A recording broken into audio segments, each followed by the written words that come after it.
Magandang araw sa ating lahat. Sa araw na ito ay ituturo ko po sa inyo paano mag-testing ng Silicon Controlled Rectifier o SCR.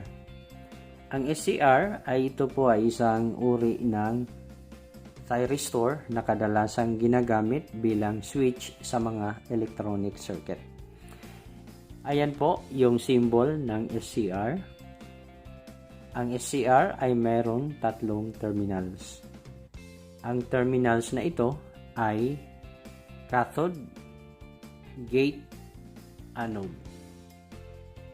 Titingnan natin sa datasheet ng 2N5064, ang terminal na ito ay cathode, ito ay gate terminal, at ito naman ay anode terminal.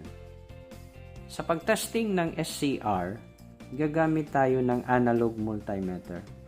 I-set natin ang function switch dito sa times 10.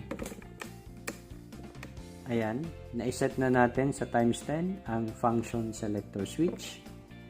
Sunod na gagawin natin ay ilalagay itong red test rod dito sa cathode terminal.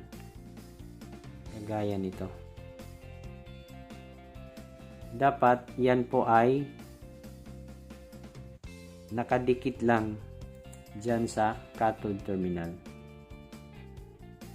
Ayan.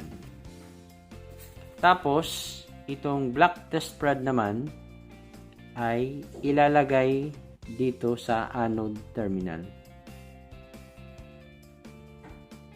Makikita natin doon sa analog multimeter, hindi gumalaw yung kanyang needle pointer.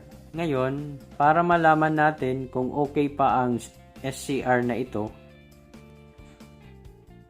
itong black test rod na nakakonekta sa anode, ayan po ay isusundot natin doon sa gate terminal, yung nasa gitna.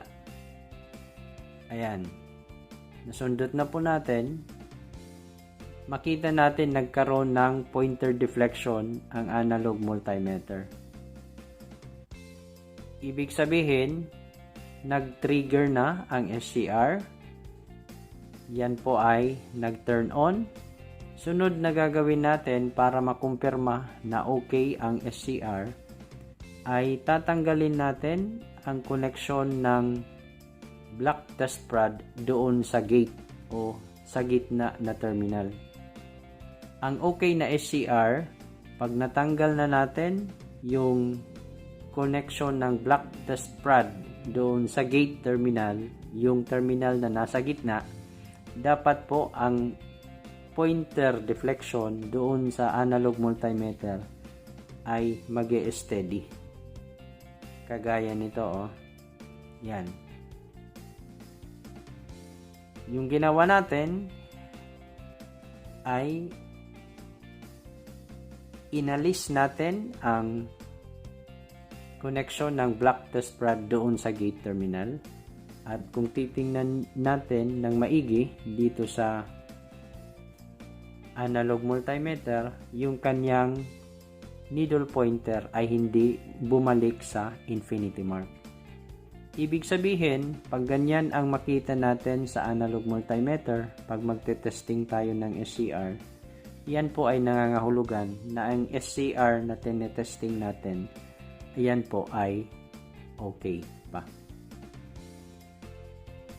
Sana po ay meron kayong natutunan sa aking video tutorial. At kung may natutunan naman kayo, maaari po lamang ay mag-subscribe. Paki-hit na rin yung notification bell.